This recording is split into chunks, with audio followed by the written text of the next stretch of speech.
Hello, everybody. I'm pleased to be talking today with my friend and brother, Charles Joseph. Charles is a member of the Kwakwaka'wakw people who have lived for thousands of years on what is now the west coast of the Canadian province of British Columbia. He's an accomplished artist who works primarily in cedar carving and has produced a body of work within and extending his native tradition, including a 50-foot totem pole, which was installed in 2017 on Sherbrooke Street in Montreal, in front of the Montreal Museum of Fine Art, and which stands there to this day.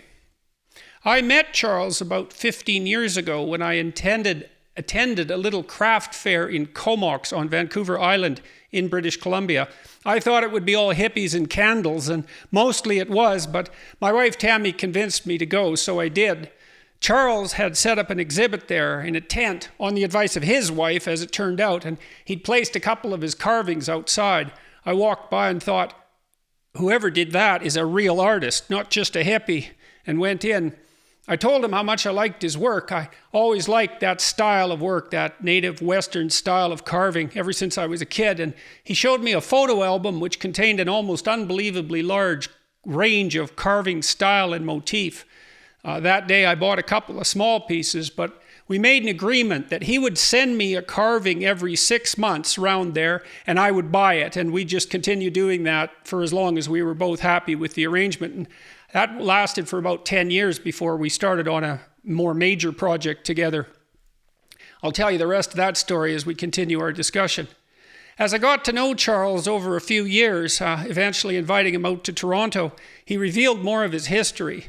And we're going to talk about that today, along with discussing his arts and traditions and sources of inspiration.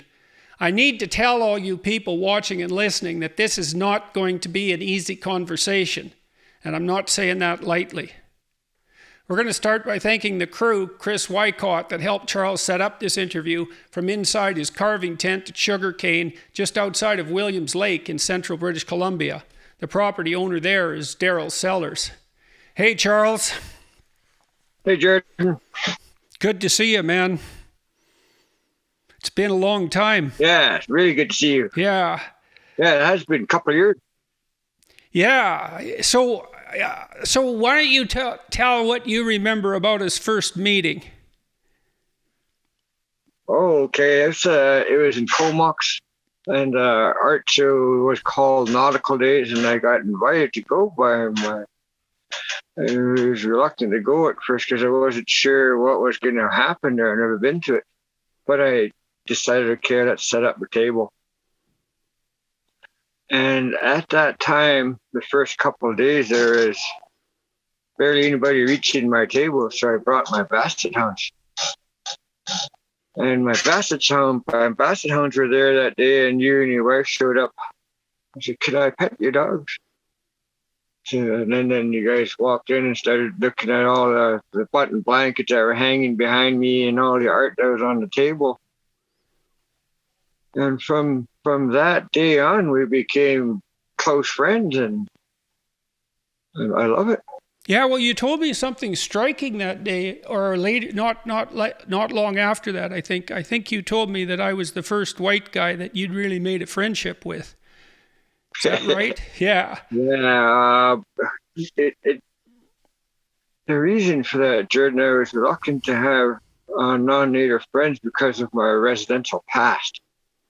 I wasn't sure if I could trust anybody that way. Yeah, well, you told me the story, and that's one of the things I want you to do today. And that unfolded for us over a couple of years as we got to know each other, and it was pretty damn harrowing to listen to say the least. And so I thought one of the things we could do today is, well, I'd like you to tell your story right from the beginning. You told me about your grandparents and about when you were young and when you were in the hospital. People should know this. Well, it started off as I grew up with my great-grandparents, and my mother and father gave me to my great-grandparents on my father's side. My great-great-grandparents were there, and my great-grandparents were the ones that grew me up, looked after me, and then when I got put into residential school, they They were there trying to retrieve me back, get me, because they took me from the hospital, right? Like the residential school people grabbed me from the hospital with 3 other kids that time. I was 5 years old, just turning just about probably 5.5 years old when they grabbed me. Yeah, well, you told me you'd spent quite a bit of time in a hospital because you got sick with a number of things simultaneously. And at that time, you also didn't speak English. No English at all, and I got chicken pox, measles, and mumps, right? All in one after another. So I was stuck in the incubator for quite a while. First, they took me out of Alert Bay, and I can't remember where it was, what hospital it was, but I was in this plastic, I guess there's an incubator, plastic thing, or there's no blankets on you or nothing, because your blankets would get stuck to me or anything like that when I had chicken pox and measles. But when I was this young boy, and there's nobody in the room with me, no one seemed to be allowed to come around me. But this young boy, I always remember this story because he's the first one that gave me a toy to play with in this incubator thing because I had nothing to play with, right? So he stacked up these books to be able to reach the crib that I was in. That's how small we were, 5 years old.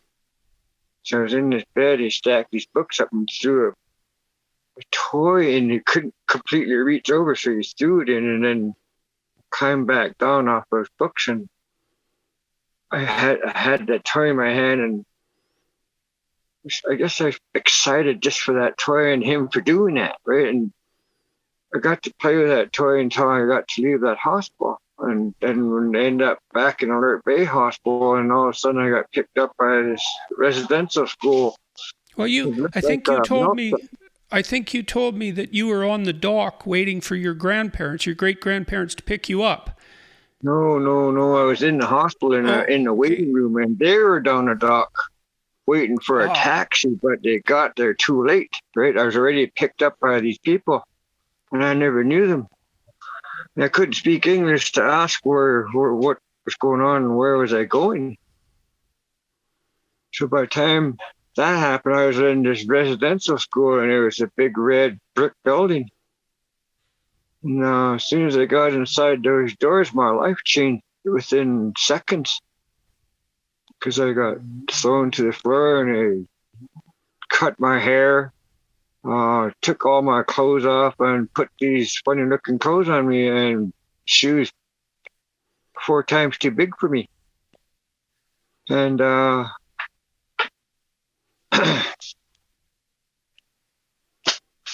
just a minute. Yep. And still gets tough. Yep.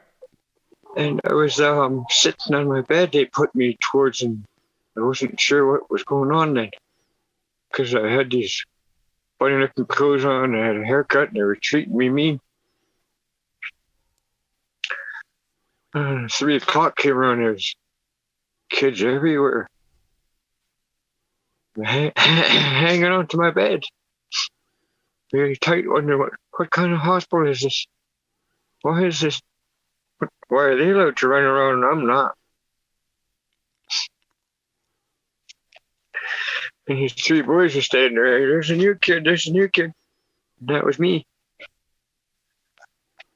And from that day on, those 3 boys became my friends. My blood brother. We grew up together in there for quite a few years. Instead of trying to look after each other's back, I guess you might say.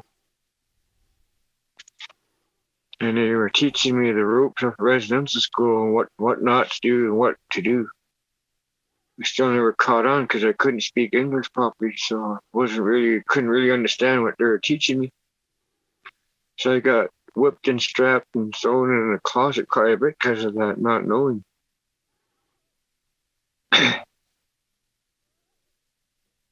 And it got worse from there. It just like got hurt by a nun and then preacher the following day. So you were confusing throughout the years about whether I should be with a woman or a man because of what they did to me. And I never got to learn how to read or write properly or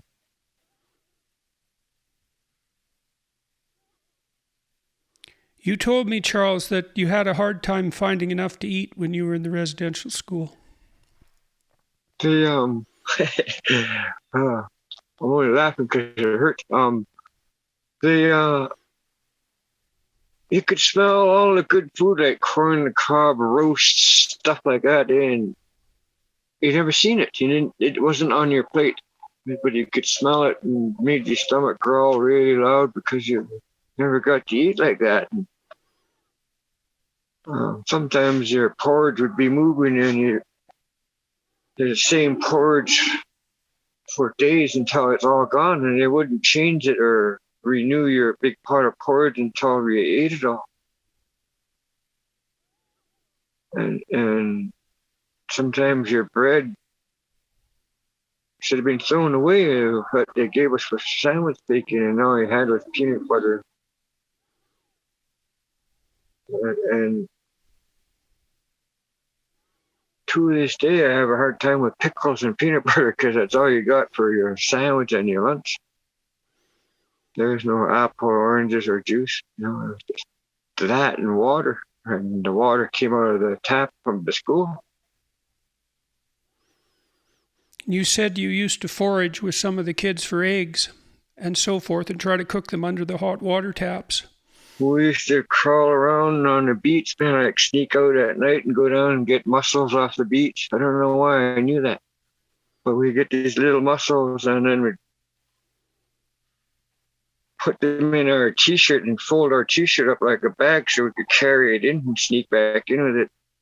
And then on the spring, we go into the forest, all the way sneak into the forest and we take robin's eggs and bring them back to the dormitory and boil it under our taps under hot water. And little did we know that the mussels smell. You could smell it throughout the dorm, so we got caught doing that, right? And they wanted to know, where's the shells, where's that food? The whole dormitory took a licking that time. We got a strapping and a whipping because no one would own up to it because they knew we were feeding someone hungry that day. So we all took a beating for it. Quite a bit of times. You talked about the closet. Oh,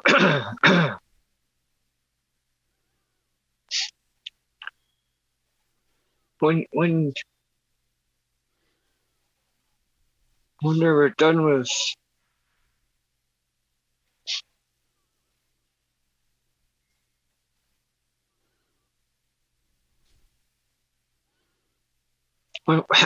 when they were done with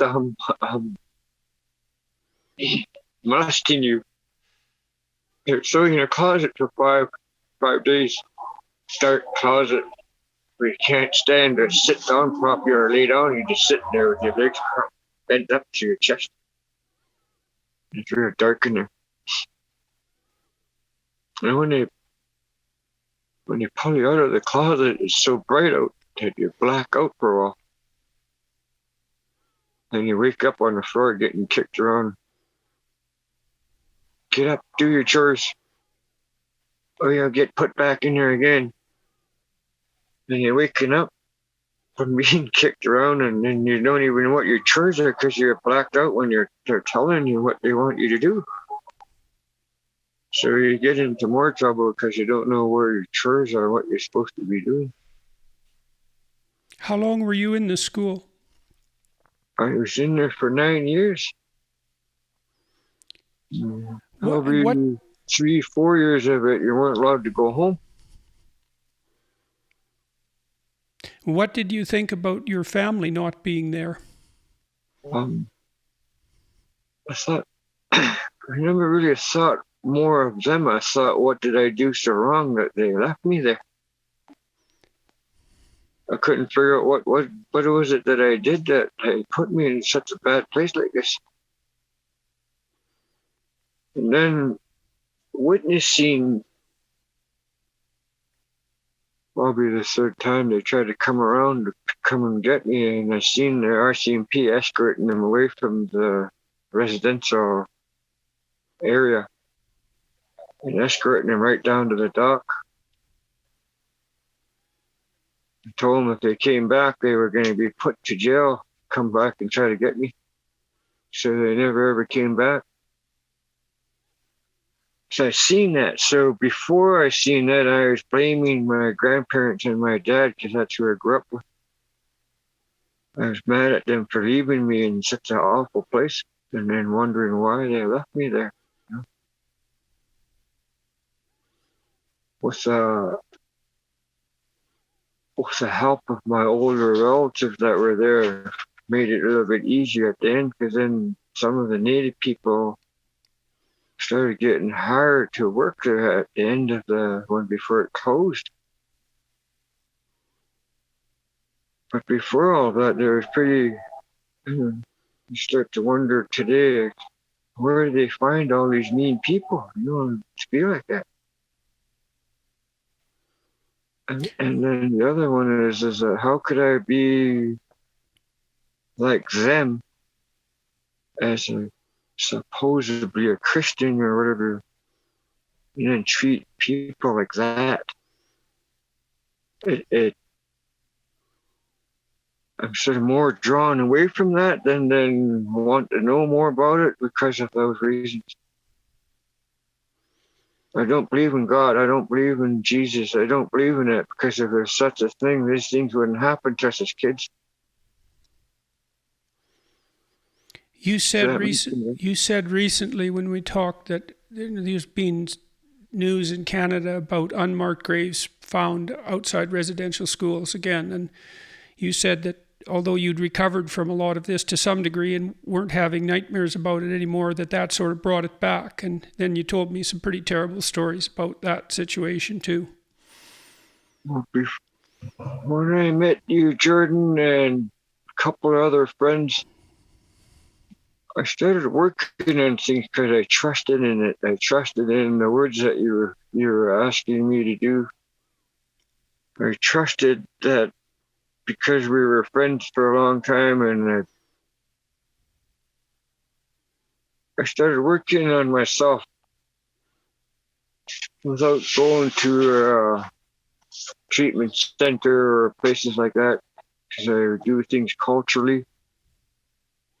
And I remembered my grandparents' teachings and cultural forms that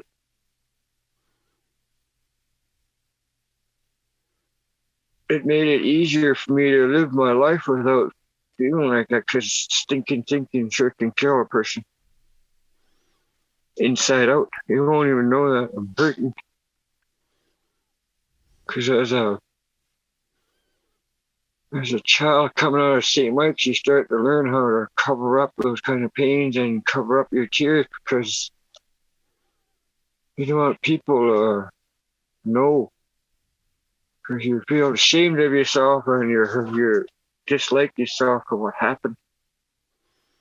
Well, you told me a story about what was done with bodies at St. Mike's and the incinerator. Jordan, they would wrap these kids up, whether they died from Hep C or tuberculosis, and wrap them up, and they would put them inside this big thing called the incinerator. It was a big drum, really huge drum, about 6 feet tall, maybe taller. And you'd fill that up with paper and put that wrapped child in there.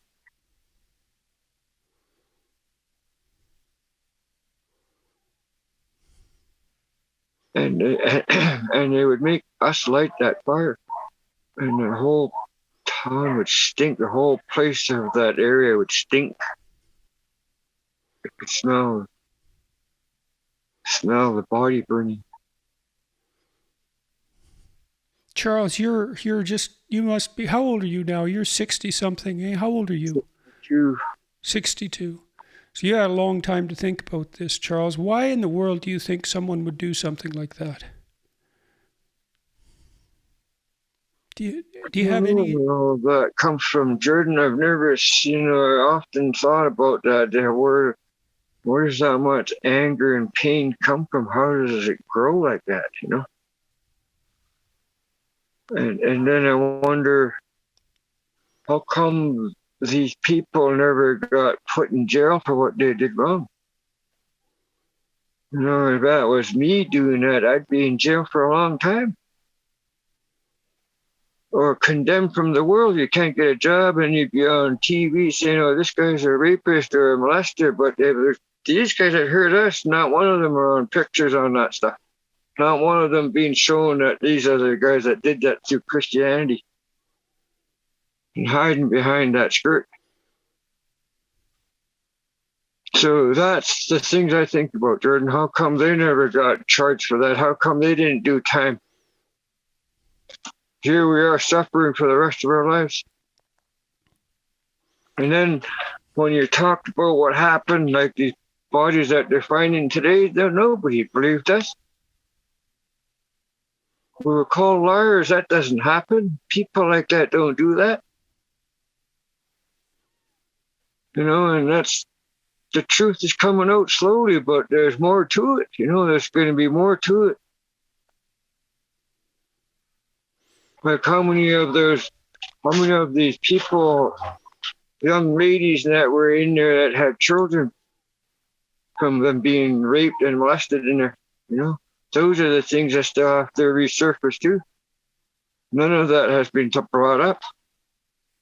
And then having never ever to see that child, you know?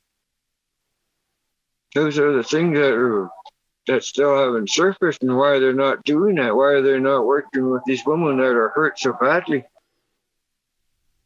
as a child. So you look at the reserves, we all walk around and we've got children having children because we don't know the difference from what happened as the result of this. You got out of there when you were about 13. Yep. And you were angry for a long time. Yeah, because I blamed the world after. I didn't know who to blame, so I blamed everybody. Mostly white people. You told me about going back to see your grandparents and recovering some of what you had when you were a kid. Because you spent a lot of time with them when you were young. The best thing ever happened to me, Jordan, was having my great-grandparents live when I went home for forever. They were there in open arms crying. It sort of scared me because I wasn't sure what they were crying for. But I was crying in happiness that I got to go home and stay home. So I wasn't allowed to go inside the house. They stopped me at the doorway and said, wait, Isasla, which means wait. So I stood there and they asked me if I still know how to speak our language, and I answered them. And how I answered them was and that means yes in our language. And so my grandfather said, Hukilala, listen to me. We're going to go into the forest, he said. And you're going to go learn who you really are, not what they thought you should be.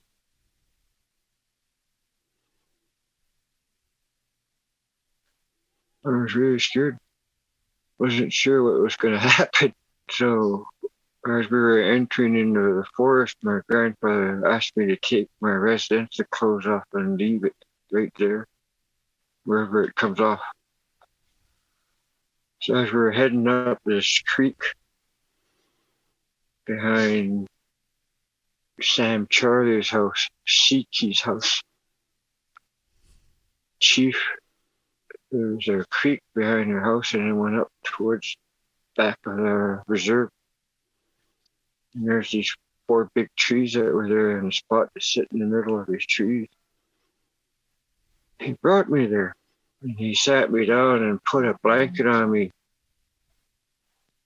It wasn't any blanket, it was his chief's blanket with buttons on there and a story that told his story of what he had crusts on in his treasure box on his blanket.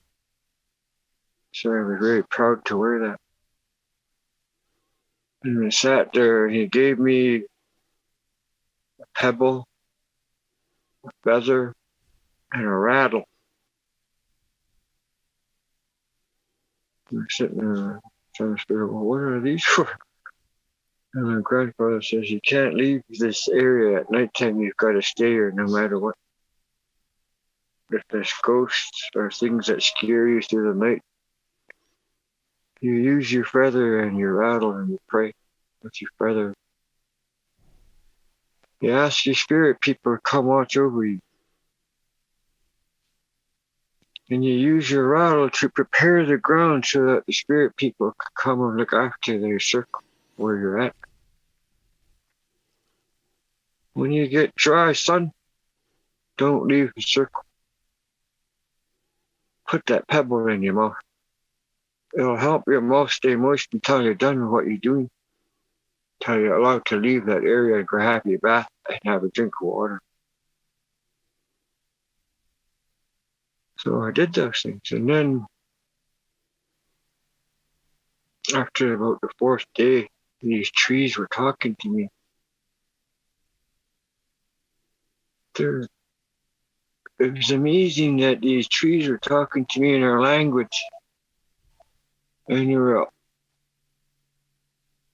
the amazing thing was that when you look at the 12-step book today that they use for treatment centers, they were doing it in our language, but in fours. Not one step, but in fours to me. And then reading me positive affirmation about who I am. And then nurturing that little boy. At first I couldn't understand what little boy, and that little boy was me when I got first put in St. Mike's.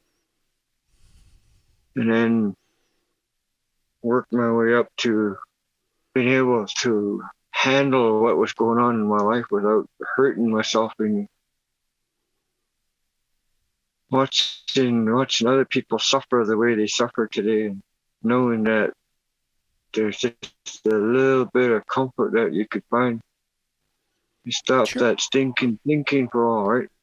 Charles, did you tell me that when that was happening to you out in the forest, that your great-grandfather had got people to be behind the trees and talk to you? They were standing behind the trees, yeah, but I thought their trees were talking to me, but when I finally got up and walked out to go walk home, these people were behind me, and I looked back and there's these chiefs standing there behind these trees, and they're nodding their head. And that means it's okay to leave the circle. Hagananuk, you can go home now. Tell your grandparents what you've learned and how you feel. But when I was walking, I felt like I was on clouds. Walking on clouds, because a lot of that pain and pressure that was inside me felt like some of it disappeared through them, through the positive affirmation. And then, what were they telling you? What were they telling you? Why did it help? Because they brought me to my childhood. They made me envision myself standing there being hugged and nurtured and looked after where I should have been. And they were speaking in our language in that form. And when you speak in our language, Jordan, it's different. It's like it means more than just the sentence itself. It means more than that. Like when you're sitting there listening to them tell you the good things about yourself, you start to look at what they're saying and what the other guy's saying. He goes, the weather's like this. It's nice out. The smells in the forest. Who you are. What's your native name? All of that gave me strength for some reason. And then they started talking about who I should be today, what you should be learning, what you should do to make yourself feel more comfortable with life.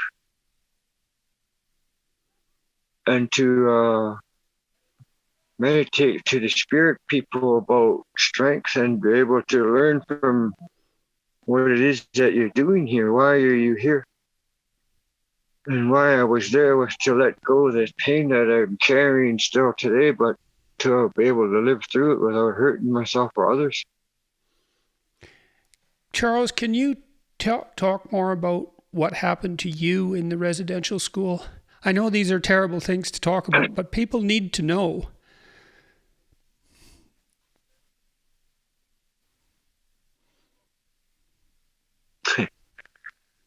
Give me a second. Yep.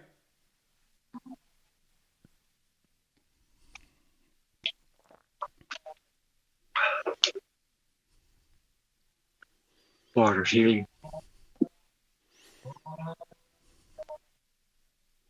Before we did this, before I knew we were going to sit down and do this, I was meditating to my grandparents about giving me strength here up in Williams Lake. My family, my wife, and my children are from here. So I wanted them to learn the Shuswap way besides my own. So I wanted to, I like to thank the Sugarcane Tribe for allowing me to be here doing this today. Because I'm working on some things for them about that residential school that they had here and some history that they taught me here, what I could put on their panel for them.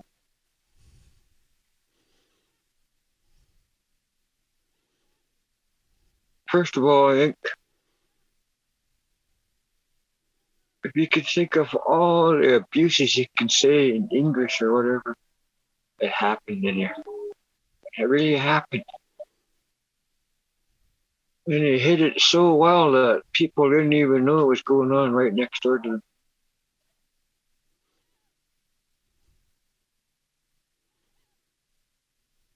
I was five and a half years old when I got raped by a nun, and then I got raped by a preacher the next day. So they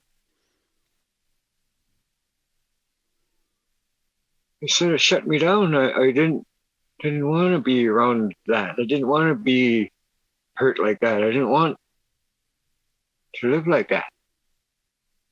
So I didn't really learn anything by that or what they were doing. They're being very mean every which way you can think of. And they would tell you it's Bible study time and you never seen a Bible. So I really sort of don't know what's in that Bible because I don't care about it anymore. I probably would have learned more about it if they actually showed us what it was that we were supposed to learn.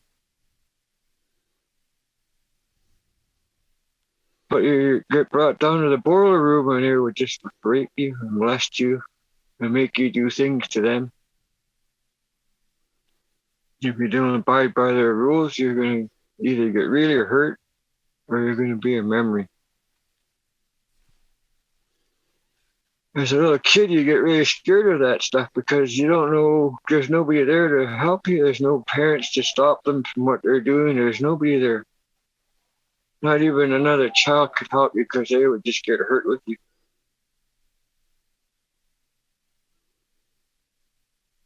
I can talk about it today because it's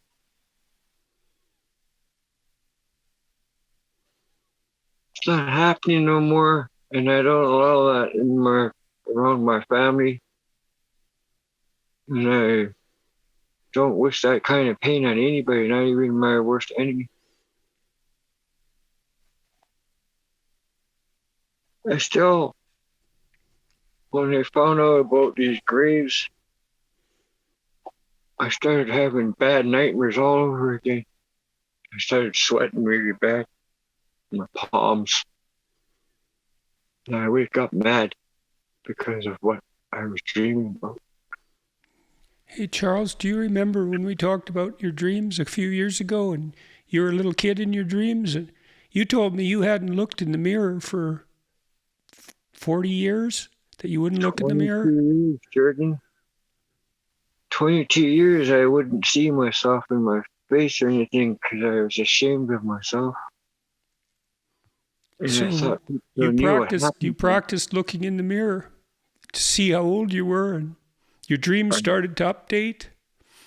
I phoned you that time. That was 3 years ago, 4 years ago. I was living in Surrey, and I told you that out of the blue. I told you that, Jordan, I don't shave looking in the mirror. I don't look at myself in the mirror, and I rarely comb my hair because I don't even know what my face looks like. And then it was funny that when I seen myself on Patricia's camera, oh, that's me. And I realized when I was looking in the mirror, I was feeling my face. And I fell to my knees. And Frankie goes, "You okay in the bathroom?" I made a big thump. And I could barely say I was okay without letting her know I was crying. I was crying because I missed out in 20 years of watching my face and my hair and my body get older. I missed out on looking at myself, and because of that, because of my shame of myself, of what happened to me in residential school, I transformed my dreams to my grandparents. They're the ones, my great grandparents. They're the ones that were teachers at that time. So I thought, when my great grandmother went to the hospital when she had an injury on her left leg, on her top of her foot. She was a diabetic, so it had a really hard time healing, and they wanted to amputate her foot that time. And she told us that in our culture, when a person loses a limb or a finger or whatever in this world, that you've done something so bad that you got to fix it in the next world, next time. So there's no way you're taking my foot off. She told the doctor just to leave, call my family. So she called me in and told me what she was doing, and I was sitting there begging her not to do that because I still needed to learn more from her. And she says, "You're moving." What do you mean I'm moving? While you're sitting with me, I have family members up your house right now packing you and your family out, and you're moving on the last ferry. You're moving to Canberra River, and I don't want you to see me the way I'm gonna be. I want you to remember me, who I am and what I am now, not when I get sick. And I was begging her not to do that because we still needed her, and I still needed more knowledge from her. But she said, "No, son, I'm tired. Can't be here no more." So the last ferry came around, and I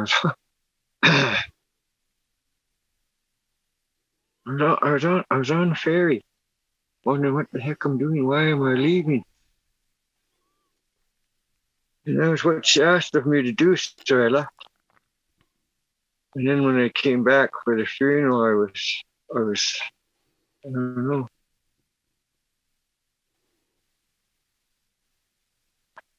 I became a drunk because everybody passed away. It seemed like everybody that I got close to, or really, really close to and loved very much, they seemed to pass away on me. So I started, geez, my jinx. Every time someone I get close to, they either get sick and die or something happens bad. So for the longest time after my great grandmother died, I wouldn't take anybody as a friend for all that close because of those feelings.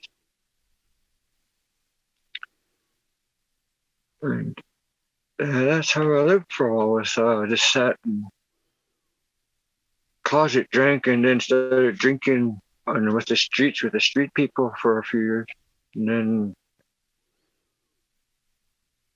then I sobered up because of my great grandfather, and he said that you have to come home and learn who you are. How old were you then, Charles? What's that? How old were you then?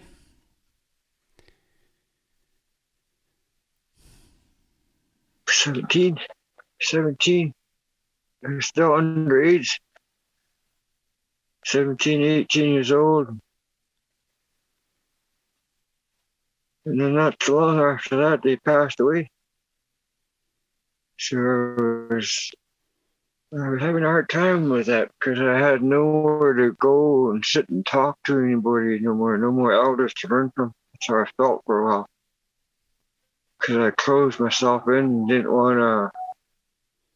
I didn't want to look for a new grandpa or a new grandmother to teach me. I was too hurt. So I stuck to myself for a while. And then the first time I walked into a ceremony house after a few years and met up with Bo Dick and Wayne Alford and those guys, and they woke up the carver guy inside me.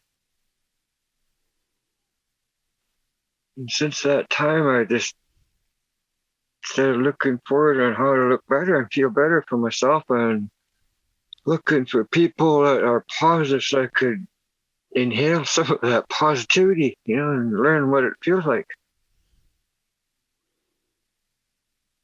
Let's talk about your carving. You said that when you met Bo Dick and he was a famous carver and the people that he was with, that woke something up inside of you, and that was associated with what you'd learned from your great-grandparents when you were a kid. They were artists. They were all carvers. My great-grandfather, my great-great-grandfather, and my dad, they were all carvers and professional dancers. They would call them professional dancers. And I seen it, and I wanted that. I wanted to be like my dad. I wanted to be like my grandfather. So when I got to hang out with the elder carvers, it felt like I was sitting with them, and then when I was sitting with these elders learning how to carve, and then started sitting with Bo and Wayne, the people that I grew up with, and amongst another of the elder carvers like Doug Kramer and Bruce Alford, and watching how they create these beautiful things and make it look really easy. So I thought, geez, I want to be that guy one day. I want to do that. So I started carving more and more and more, and then started missing out on my jobs that I used to have. I used to be a logger and a fisherman, and I just recently sold my boat because I like carving more than I would fishing. So, and the thing about the carving lifestyle is I'm still sitting here in Williams Lake by myself, carving, always by myself. But I don't feel like I'm by myself. Sometimes I feel. Sometimes I get scared to tell the story that a lot of the stuff that I do comes from my dreams. In my dreams, my great-grandfather and my dad come to my dreams, and they correct me in my carvings if I get stuck or there's something that I think is wrong. They'll remind me how to fix it. And you told me too that, like, I was really struck by your carvings when I saw that photo album, and I've got a lot of them now. And well, that whole project really exploded. We could talk about that later. But you told me that very often in your dreams, you dream in the images that you're carving, that those animals and those figures and people, those spirits as well that you carve, they're there in your dreams and you can see them. You talk to me, yeah. Let's say, for instance, I'm sitting there and I'm working on a bear and a raven or an eagle. And I'm always start from the bottom up, from the bottom of my pole or bottom of my plaque, and I'll work my way up to the top. The story that I always start with is the bottom and work my way up. And sometimes when I'm sitting there in my dreams, these bears come to life, jump out of the plaque, jump out of the wood. And they're there right in front of me, and the designs that are on them are still on them. It's just weird how that. And they speak in our language, not English. They speak in my language, and it makes me feel good that I could practice my language without getting whipped or strapped. I guess that's why that's there. Yeah, dreams that really help me out. From through the dreams that I get through my great grandparents and my dad. I always look forward to it at the next night because it's always giving me something that I wanted to learn. Teaching me from it. And sometimes it gets scary because some of these big animals that come to life, I don't know, they're gonna, like in my dream, like hurt me or eat me, or because the bears are huge and the wild woman's huge. These things are massive. Like in my dreams, they're real. Like, you know what I mean? Like the story that you tell, it's not the carving itself. It's the story that is given to us for that, and the legends and how it's danced and used and sang. That's what brings the strength of that bear, because it's greater than what he actually looks like when he's in your dream. He's big as a house. He's bigger than a car, right? You know what I mean? That's how big the grizzly bears are in your dream. In my dream, and the wild woman, she's tall as the trees, and you know what I mean? She's massive, like big, tall people. And then you got the book Western that they're so tiny that they're under 3 feet tall, and they can disappear just like that, right? So those come in my dreams, and when that happens, I always wake up, or I'll try to wake up right away and sketch it before I forget it, if I do forget it. And then the reason why I don't forget my dreams is because as soon as I wake up, I talk about it. Mm-hmm. And I keep talking about it until I get it. Yeah. Now, how do you understand the relationship between your art and your dreams and your ability to stop drinking and your willingness and wish to straighten out your life? I mean, you haven't had a drink for how long now? I haven't drank for 31 years.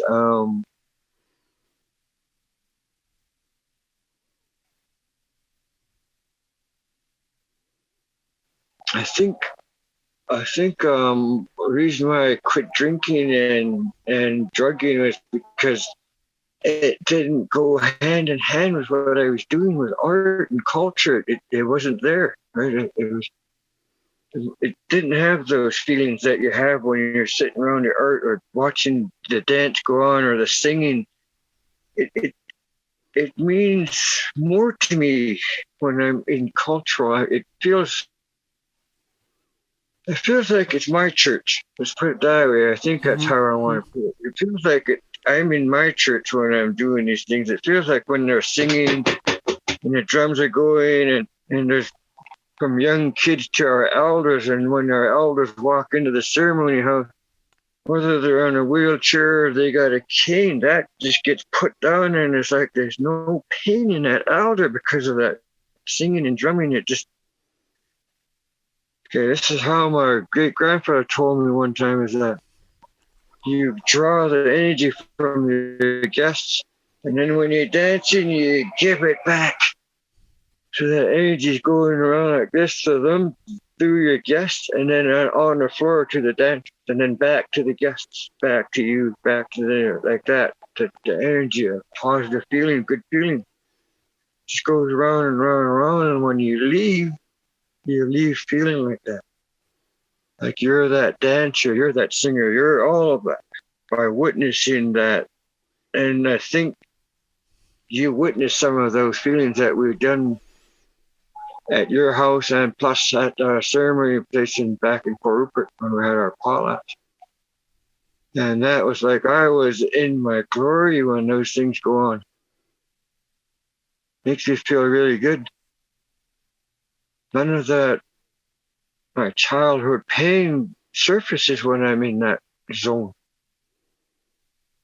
One of the things I found really fascinating about the carvings was the relationship between them and your dreams. That was extremely interesting, but also the fact that these figures that you create are associated in your tradition with songs and with dances, and that your families have songs and dances that are specific to them and carvings that are passed down that are specific to them.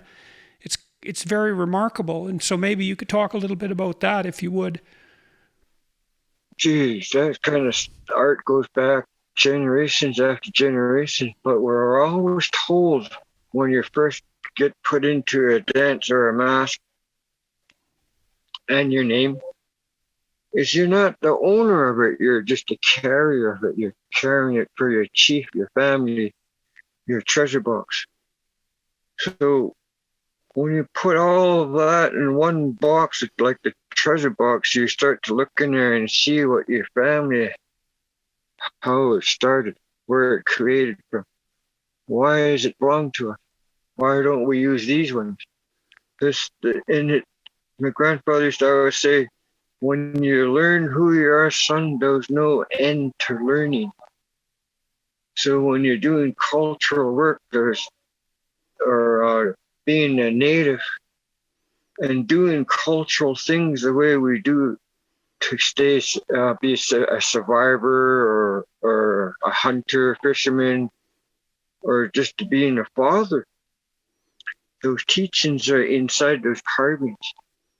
And when I dream about those things, there's always something like for instance, Jordan, when we were talking about your holes in your house there, and when you were talking about your bear, so in my dream that bear was holding you, hugging you and letting you know that you're the chief of your house, you're the speaker of your family, you're that man, you're the teacher. And then when the eagle came to the house, that was your wife's story. And so we incorporated that eagle and her and your son and daughter into that for wrapping around the family. The son and daughter wrapped around the mother. Because that's Charles, my friends used to call my dad Wally Bear. And so that's interesting. And then I didn't realize until after you'd made those poles for me that are up on the third floor and I didn't know this, I should have. My middle name, Barrett, is from my great-grandfather, and it's derived from the word for bear. Yeah. Wow. Yeah. Good one. Yeah. Jordan, it's amazing how things come together and it fits the story, both sides, like mine and yours. Yes, it is amazing how things come together in stories at times. There's no doubt about that. Right, because that story was already yours. I just put it in that form. Right? Yeah, we love that third floor. Yeah, and same with your wife. That was her eagle story, so that I just made it how I heard it, right, and how I've seen it in my dream. And a lot of times, my dreams give me my own answers and how I want to carve or draw something, and then I'll show my yourself and clients that say, "Have a look at this. This came from a dream, and my dream told me this." So most of the time, we should go with your dream because it means something. There's a story that comes with that carving or that dream, and it follows that carving. And I sort of like to sit and ponder on how the story is going to come to life when I'm carving. As I'm carving, I could see it coming to life. But I can't see it when I'm just looking at this block of wood or this log. But once it starts forming into a totem pole or a carving mask, then I start to see that story that's coming from that. That's when it comes to life, is when I start to carve it, actually. So I can't tell you sometimes the full story until I'm actually finished drawing or carving what it is.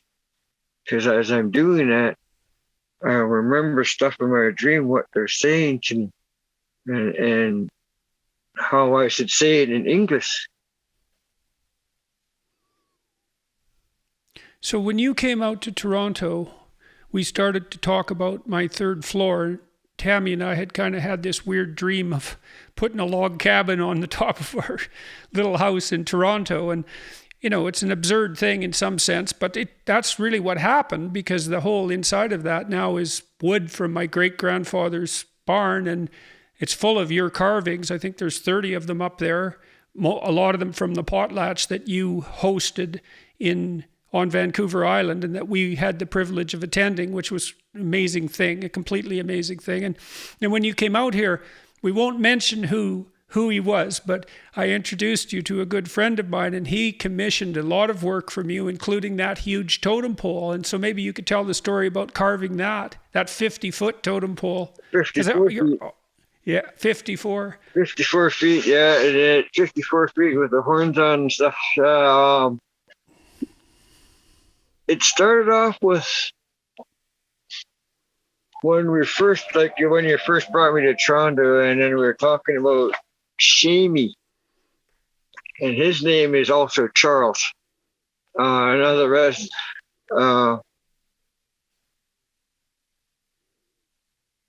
He passed away on train tracks, and anyway, when you guys were telling that story at the dining table there, and then you I was listening to the story, and I goes, geez, how do they know me already? I thought you guys were already talking about me, because you brought up they brought up Charles's name a few times, and that's Shamey's name, and that's my name. So I thought you guys were already talking about me. So I thought, geez, I don't even have to say nothing. You guys already know. But and then you said, oh, Charles has a similar story to Shamey's. So I was looking at you, and I was looking at, and I said, just give me a minute. I need to go outside. And I seen there's trees out there right close to the house we were at there when we were having lunch that time. So I went over to those trees right away, and I went out there and asked for my grandparents to come give me strength to come and talk about this over here, way over in Toronto. And then I felt that big breeze come through, and oh yeah, they're here. And then I went back in, and then we started talking about that day, about my residential school, and I sort of gave it to you guys in a short form that time. I think you danced then too. Do you remember that?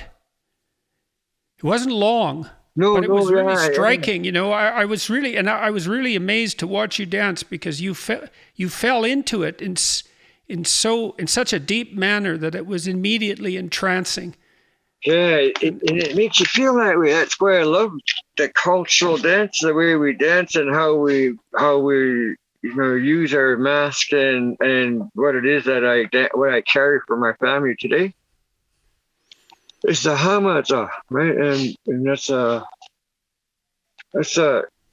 very important dance that our chief carries, and he puts on his son to become the next chief, up and coming chief.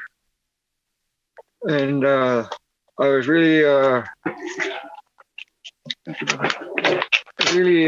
thankful that and grateful and honored to be asked to be the hamata in our potlatch that we had with you guys there in I believe it was 2016, I think it was, or 15.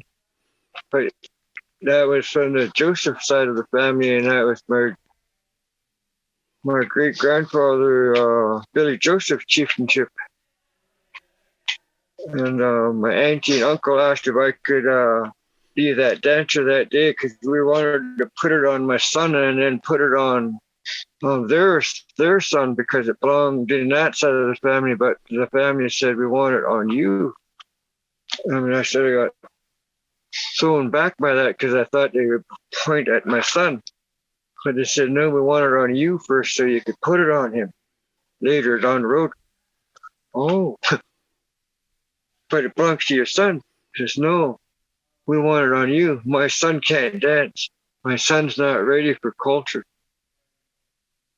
So I stood up, and that's probably around the first time I ever really started crying, hugging people. It was around that time, and I still do that today now. I was not a huggy kind of guy. I didn't like it. Residential. Yeah, no wonder. Anyways, but that at that time I was honored to be that guy. And then when I started dancing with Bo Dicka and Wayne Alford family and different ceremonies up in our hometown, like there's must have been invited to about maybe 50 different dances in my lifetime. So yeah, so as you know, when I get into regalia and become I transform. I feel really good. I got no arthritis. I got no pain. I'm really happy. My heart just jumps for joy when I'm doing cultural work. Makes me feel really good. Makes me let go of all of that stuff, right? You know?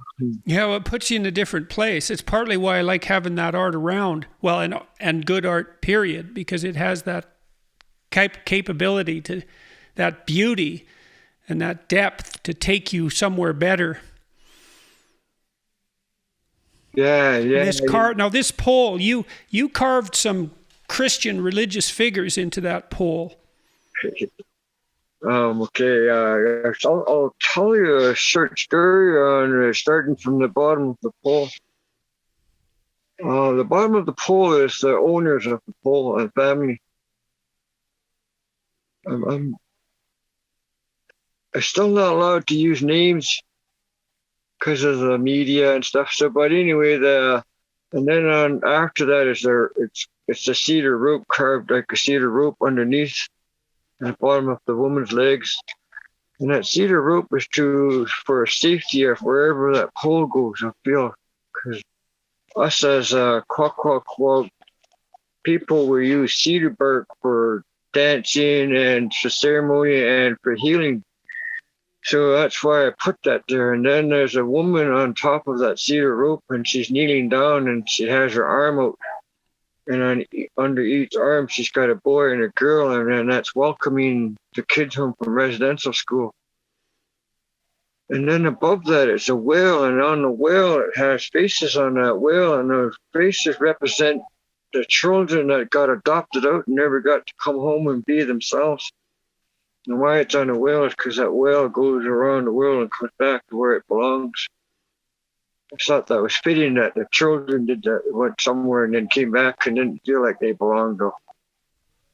So I put that on the whale. And then after the whale, I made a raven, and a raven is a trickster. They're very smart, ravens. They like to play too. So I thought what would be fitting on that raven was I'd put a preacher and a nun on the wings, and then I put a cross down the middle of that raven's chest. The reason why I used the raven was because of how these Christianity people tricked our people into taking our elders first, and it didn't work. So they put the elders back and took the children away and put us in these residential schools. But first they tried to do that with elders, and then they put them back because the kids were still learning. So they put the elders back and took the kids away. And that's when they found it was more effective. So, it's the thing about when your life changes over and over. Like when I first met you guys, I want to live like that. I want to feel like that. So I look for people like that now. I look for positive people that feel good about themselves.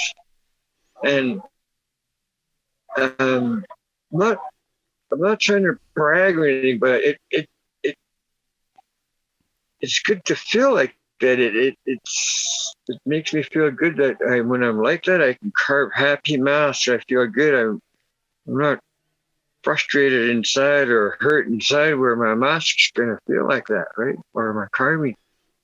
So when I do totem poles, I want to feel like that. And when I'm not feeling good about things, I won't go to that pole that next day or something. If I'm feeling down, there's something sad or a death going on, I won't go around my art until I feel better.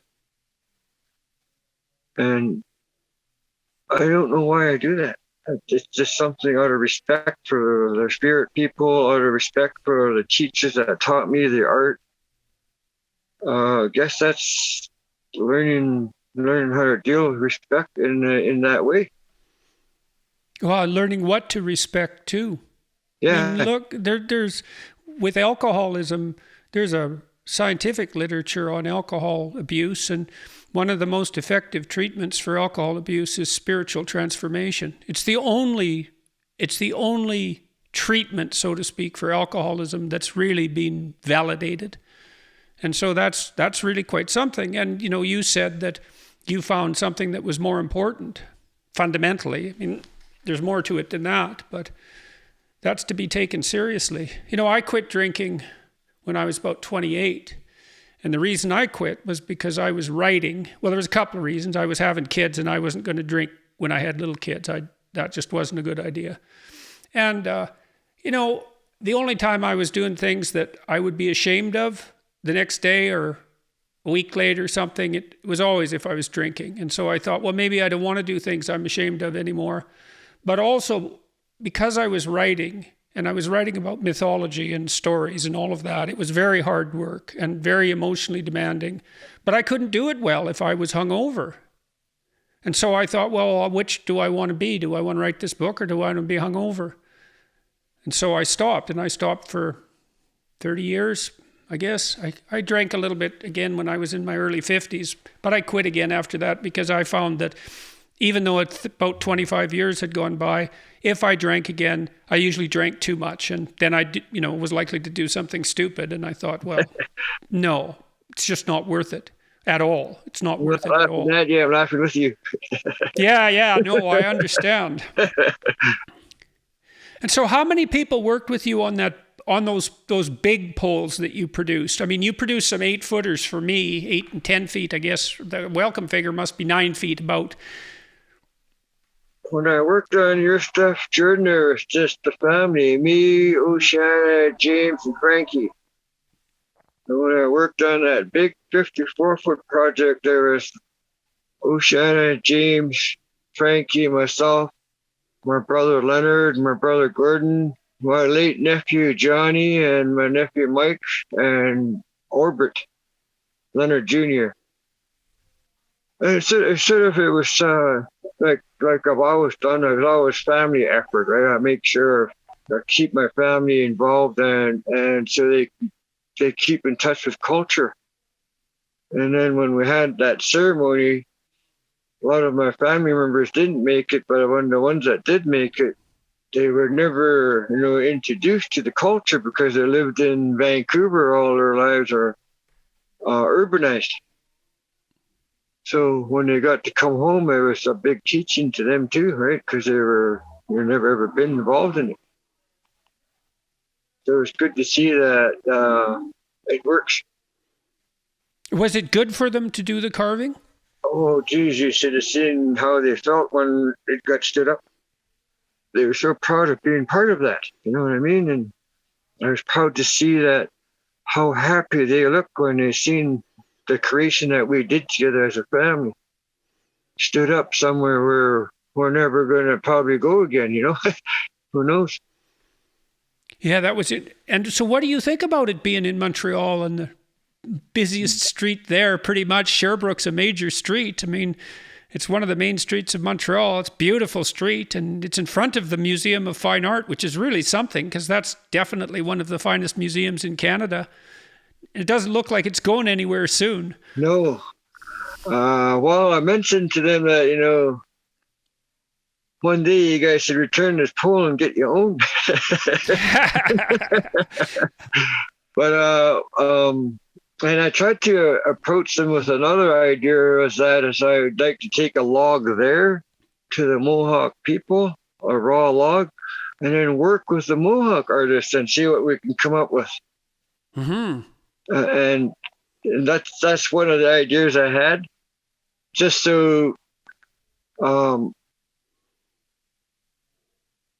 Or do you I have don't know if I Mohawk want to call it artists that are interested in that? reconciliation, Jordan, reconciliation with another tribe. I don't know if I want to call it that. I think it's just to rekindle what our elders did before us, and go back to being related in all the nations across Canada, I guess. Right? So when you approached the museum with that idea, what happened? Because that's a great idea. Do you have Mohawk carvers that are interested? I know of a couple that were, and then we were going to first get that idea on the table. Then I was going to bring it to the Mohawk chiefs that I'd invited to the pole raising, and then see what would become of it. Yeah, so I haven't heard nothing back from that yet. But one good thing that came out of that since that time, though, is they had this thing that they were talking about, the totem pole inside the museum. And then they had people make footprints and what they thought about the story of the pole. And then they leave their footprint behind.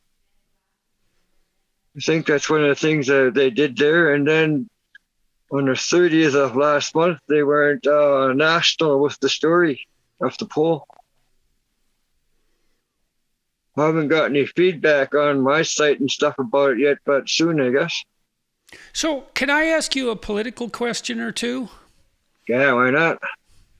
Well, Canada is hypothetically engaging in this soul-searching process, this reconciliation process, and I'm kind of curious about, there's parts of it that I'm really I don't feel good about. Like, for example, now, before most ceremonies, before most public events in Eastern Canada, there is a statement about the land that the people this land once belonged to. And I don't like that because it seems hypocritical to me and not real. And I think it's showy and false. And, well, that might just be me, but I'm pretty curious about, you're looking at this from a completely different perspective than me. And what do you think about this reconciliation effort? And has it been helpful to you and to people you know? And is it real? And okay, Jordan, I need to ask you something. This has been on my mind for a while, and I wanted to ask you that quite a while ago. But what does that mean, reconciliation? What does that? In my mind, that means two parties that are saying they did something wrong and trying to fix it. That's what my thoughts, what reconciliation means, but that's why I don't agree with it. Because we're not the ones in the fault. They are. So listen, I'm going to tell you a story, Charles, okay? Okay. I want to tell you a story. This is a story that a friend of mine who committed suicide wrote. He lived up in high prairie, high level. I think it was high level in Alberta. And there were a lot of native kids there. And he was probably around 10 or so. And he used to get beat up fairly regularly and was often by the native kids. And he wouldn't fight back. And the reason he wouldn't fight back was because he felt guilty. And that guilt about, I don't know, it's the horrible hand of history, I suppose, Charles. That guilt, that eventually ate him up and killed him. Now, he had other problems, but... Okay, so where did his guilt come from? Well, he felt that he was an interloper and he was an occupier and he didn't have the right to fight back, and so he wouldn't fight back. And then he decided when he was a teenager that anything he did that was sort of masculine and achievement oriented and ambitious was wrong because it was associated with all this historical cruelty. And so he just stopped himself from doing anything, and it killed him. It's not that uncommon, and I've been thinking about this a lot. You look into the history of mankind and it's pretty damn bleak, There's a lot of horror in the past. A lot of bloodshed, a lot of warfare, a lot of cruelty, a lot of malevolence. And we all have to contend with that. And like for me, that you asked about reconciliation. For me, it's getting to know you. You know, I had some Native friends when I grew up. It was hard. There was a big gap. Yeah.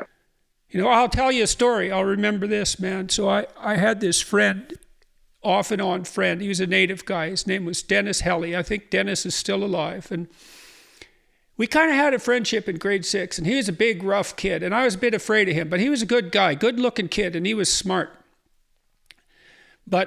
And we were trying to have a friendship. And I'd invited him to go to the movie with me that night. And then we were sitting in class. And my dad was teaching the class. And Dennis was chewing gum. And my dad said, "Dennis, stop chewing that gum. You sound like a cow." And I said, "Dennis the cow, ha, ha, ha." And then he looked at me and he meant, you're dead after school. And so I was terrified the whole damn day. And after school, I zipped out by where the bikes were. And Dennis came after me. And I was sort of running around the bikes and trying to stay away from him. And I sort of hid behind this, I don't know what it was. There was some structure there, and he was on the other side of it. And I said, "Dennis, you know, we could stop fighting. I'd still like to go to the movie with you tonight." And he broke into tears and ran home. Yeah. So reconciliation, that's a hard thing, eh? Yeah. And maybe that's kind of what you and I are doing. I think so.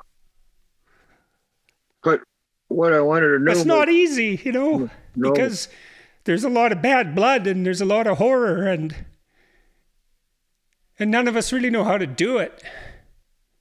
You know, we come from very different places and we don't know how to make that work.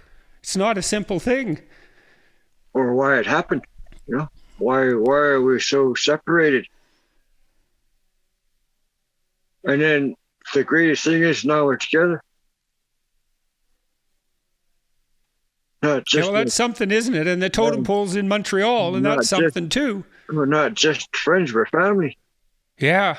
That's what I mean about the greatest thing for me is how we reconnect is right, and how you and I met and why.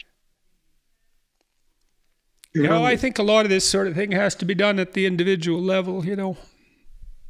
And then what I love about it is that we're still connected, we're still growing. Yeah, we're doing our best, man. Yeah, and I love that. And it makes me feel good that I'm part of that. Yeah, me too. It's really been something, Charles. All these things that we've been through.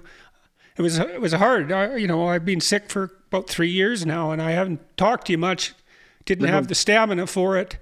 You know, I was pretty isolated myself from pretty much everybody except my immediate family. But we've been on some great adventures, you and me. That potlatch was really something. That ceremony, you know, when you and your guys came, and your wife too, your whole family came to my house to do the ceremony to open the 3rd floor. That was the same day. So that was when I was inducted into your family. And, you know, people have made fun of that and said that I was lying. And, well, it's not a lie. No. And that was the same day that I was being accused of being a bigot and a racist at the university. It was the same goddamn day, the same day the debate, there was a big debate there when everything blew up around me. So I went from this debate where, you know, I was basically being accused of being a racist and a bigot to this ceremony in my house where I was inducted into your family. It was a pretty damn weird day, I can tell you that. Okay, well, we've got to change that word. Abducted. When we had chose our family, had a meeting, and we had a meeting with all of my Joseph family and some hereditary chiefs about adopting you and your family into our family in the ceremony house. And then the chiefs had asked me what was the reason for doing that. And I explained to them how we've met and how long I've been friends with you and your wife and kids. And then the importance of hanging on to that friendship and the importance of what I was not just sharing with you, but also learning from you and your family. And what it was that I really was yawning for was that living in a happy, positive way that you guys lived in, and I wanted some of that. I was hungry for it, so I wanted to inhale all I could from you guys and learn from it. And it makes me feel really good to be part of that, because who would have thought that I would understand those feelings, but I do. And it's an awesome feeling to have, is being able to have positiveness in your feelings, even if it's just for a moment, you know? Yeah, no. Charles, I'm going to say goodbye for today. Hey, Jordan, it's been awesome talking with you. It's good to see you, bro, and you keep up the good work. Hey, Yeah. I'm looking forward to seeing what you produce in your dreams for my new house.